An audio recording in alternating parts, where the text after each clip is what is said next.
మకర రాశి వారికి అనుకున్న కార్యక్రమాలలో మంచి పురోగతిని సాధించగలుగుతారు. పండగ వేళ పండగ వాతావరణం ఏర్పడినంత మంచి మార్పులు ఏర్పడతాయి. అనుకున్న కార్యక్రమాలలో మంచి పురోగతిని సాధించగలుగుతారు.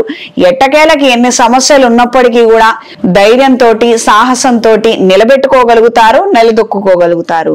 దూర ప్రయాణాలు అనుకూలంగా ఉంటాయి. వర్క్ లైఫ్ బ్యాలెన్స్ నిమిత్తం కొన్ని ప్రయాణాలు చేయాలి. ఆహ్లాదకరమైనటువంటి వాతావరణంలో ఉండాలి. కుటుంబ సమేతంగా దైవ దర్శనం చేసుకోవాలన్న ఆలోచనలు కలిసి వస్తాయి. ప్రత్యేకంగా మీ ఆధ్వర్యంలో కొన్ని కార్యక్రమాలను నిర్వహించాలన్న ఆలోచనలు నెరవేరుతాయి. ఈ వారం అవకాశం ఉన్నవారు శివాలయంలో గంధంతో పంచామృతాలతో అభిషేకం జరిపించండి. శ్రీ వెంకటేశ్వర స్వామి వారి ఆలయంలో అభిషేకం జరిపించి తీర్థ ప్రసాదాలను స్వీకరించండి. ఎక్కడ ఏ దేవాలయంలో ఏ కార్యక్రమం ఏ చిన్న పూజ జరిపించినా ఖచ్చితంగా తీర్థ ప్రసాదాలను మాత్రం మర్చిపోవద్దు. ఇది గ్రహించి మెలగండి.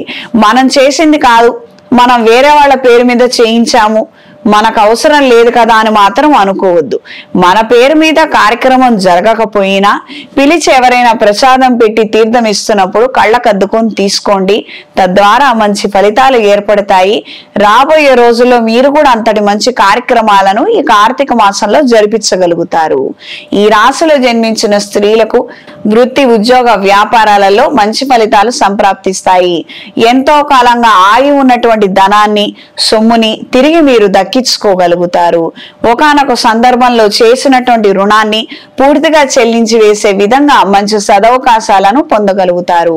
భూ సంబంధమైన వ్యవహారాలలో మంచి పురోగతిని సాధించగలుగుతారు. ఈ వారం మకర రాశి వారికి కలిసొచ్చే రంగు బ్రౌన్ కలర్, కలిసొచ్చే దిక్కు పడమర, కలిసొచ్చే సంఖ్య 5.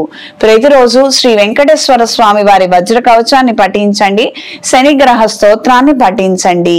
ఆకుపచ్చ ఒత్తులతో అష్టమూలికా తైలంతో శ్రీ వెంకటేశ్వర స్వామి వారి దేవాలయంలో దీపారాధన జరిపించండి.